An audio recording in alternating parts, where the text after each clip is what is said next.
the record, for the record, yeah. For the record, for the record, yeah. For the record. All right, man. So, a lot of teams are, what the rest of the teams are on the off season, and a lot of coaching hires have been going down, man. But a lot of coaching hires haven't looked like me and you. And I know this is a subject that's very near and dear to your heart. I want to hear what you got to say, man, because you told me, no, Cash, leave it for the pod. I'm going to get it off on the pod, so the floor is yours, bro. The floor is yours. Man, it just seemed like they got the rule out there, what is the Rooney rule or whatever it's called, right, where they got to interview these people. But they just come up with this nonsense every year. You telling me now they saying people not interviewing good. Bro, these dudes go around every year to make their little rounds. You telling me they ain't talking to each other, they ain't telling them what they need to say in interview. But if you changing the goalposts like every time, like nobody's ever gonna hit. So let's stop all the nonsense on all this, man, saying that y'all don't want this to happen. Like, you got a guy that's going back to the Super Bowl for the second time. Usually, any team like that, they are taking everybody off that team and they're becoming like coaches somewhere else, head coaches. They all your assistants are moving up to defensive coordinators. How many times have we seen that with New quarterback England? coach might leap and go right to a head coach's job? Special teams coach goes to like New England. They've been getting picked left and right all this time. Josh McDaniels was like been looked at, failed other places, came right back to New England, like got second, third chances. And then you got the person that's Andy Reid. If you saying like anybody who done came from his tree done succeeded.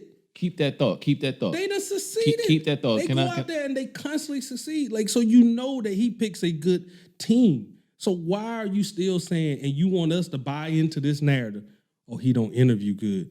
I don't care how he interview.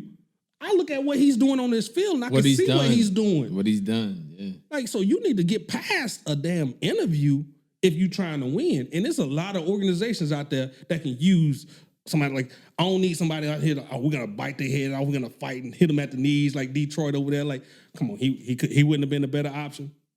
No. Yeah, y'all really gonna sell me? Is a couple of guys I say they was deserving. You know what I mean? Like Urban Meyer, like it's always off the merit. Yeah, it's off the merit and what you've done. You had, and we're not asking as black men, as black males, that we want people to be hired just because we're black, because they're black. No, we want a fair shot. That if proven, I've done X, Y, Z. Like, for example. I'm hoping that, I'm pretty sure you guys, sports fans watching this right now, you know exactly what I'm about to say as far as the coaches in the playoffs right now. I'll just give you the championship round from both divisions. Eric Bieniemy, offensive coordinator, Kansas City.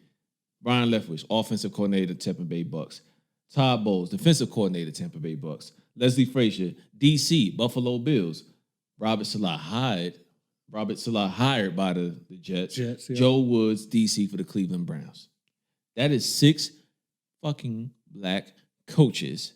They have minority coaches, because they're not black. Okay, got it. Minority coaches that have made it to either championship Sunday or the playoffs.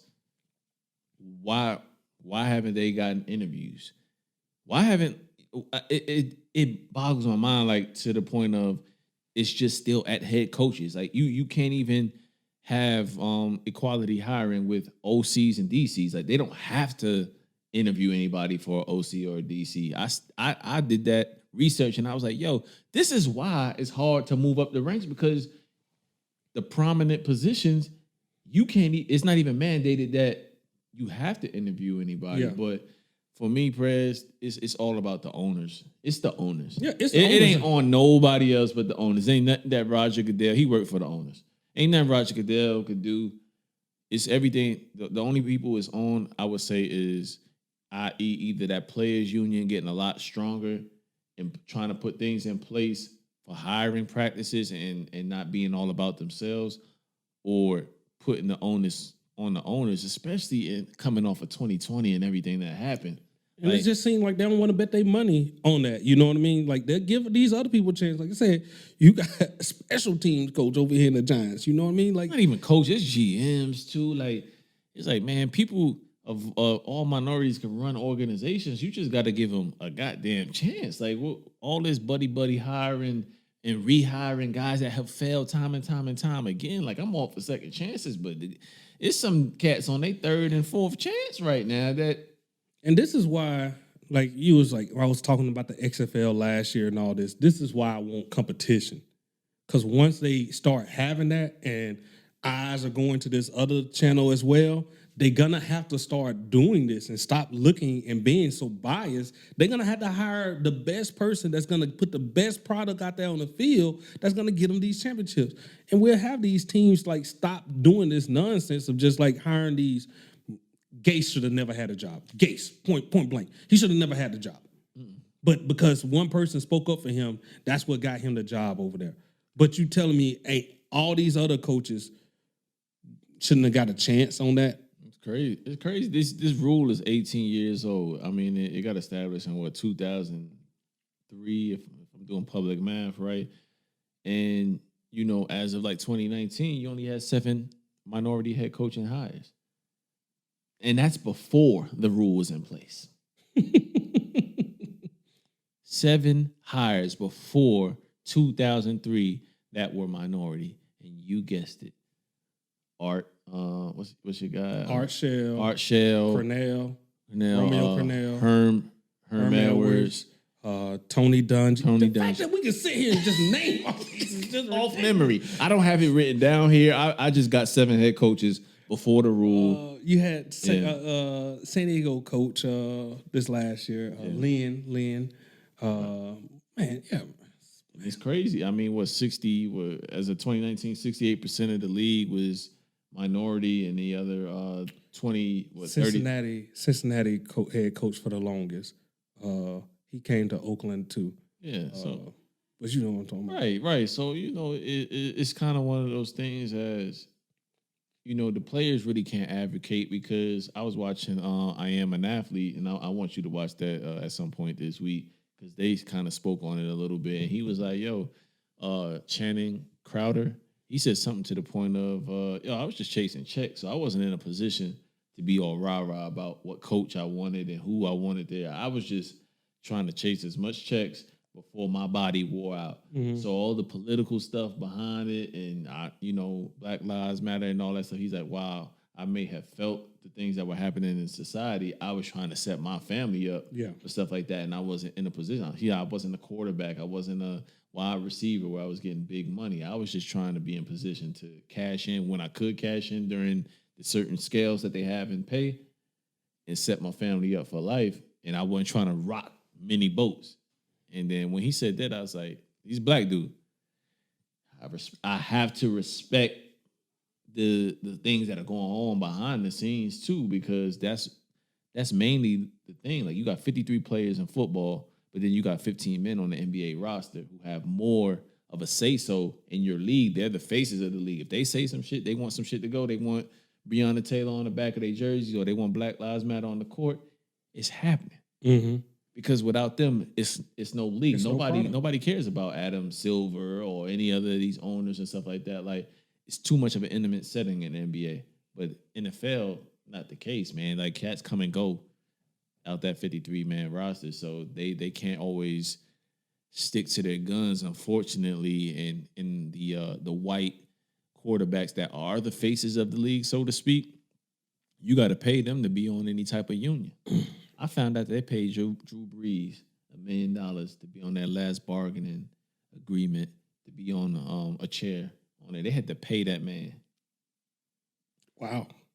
And this is one of your NFL leaders. Not saying nothing against Drew Brees, but I'm just saying, like, when you don't have leadership in the form of LeBron James or Chris Paul and the best of the best sitting at that table for players' rights and shit like that, it's not gonna happen. It's not gonna happen. So they getting theirs.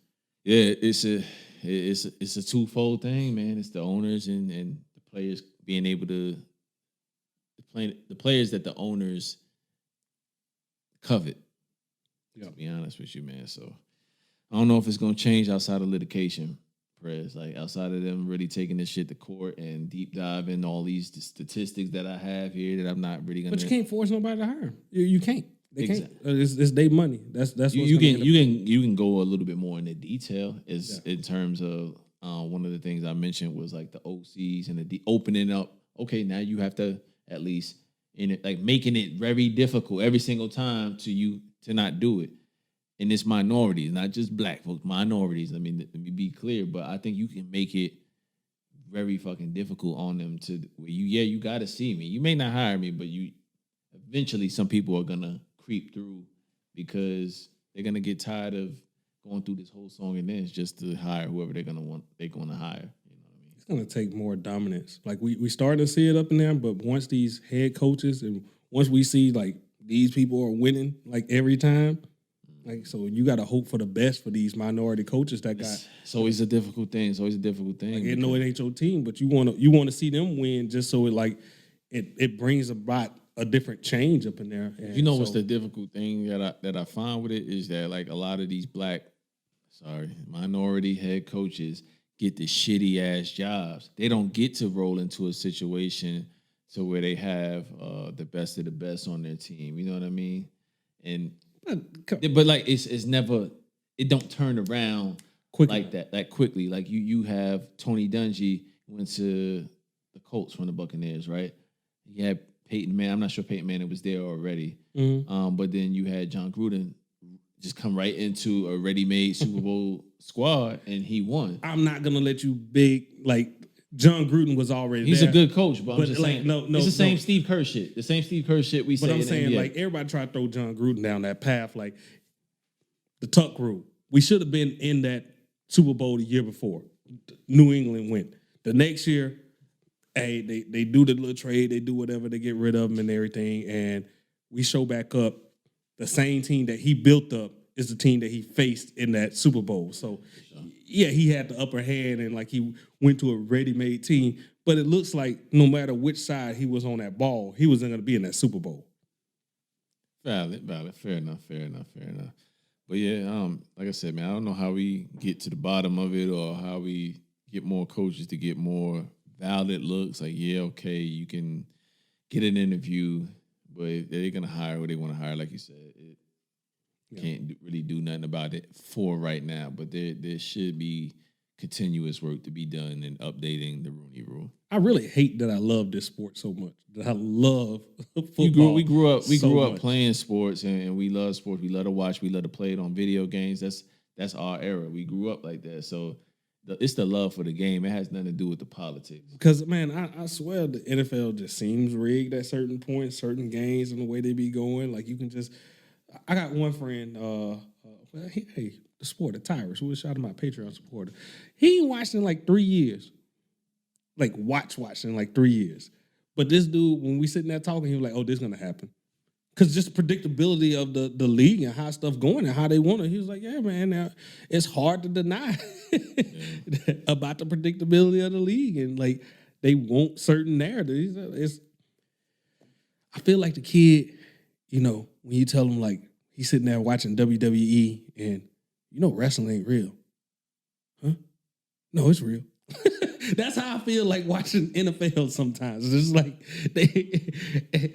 they moved Tom Brady down here. They ain't never had no team. It's been constantly drilled in our head this year that, ain't no team ever had, played at their home stadium for the Super Bowl. And what do we have? What do we have? It's just the fact that they made that a talking point at the beginning of the season. A talking point at the beginning. It ain't been talked about all these other seasons. They just been like, oh, yeah, we'll see how it play out.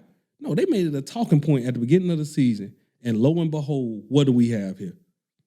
You got Tom Brady went there and made this super squad versus our richest player, $500 million over here. We gave him $500 million. He's going back to the Super Bowl, people. You know what, man? I don't necessarily agree with the conspiracy theories, but we got more than enough podcasts here with me disagreeing with the conspiracy theory. So I'll leave it at that. Yeah, man. What else? What else we got, man? In the world of sports, man. I think we covered everything.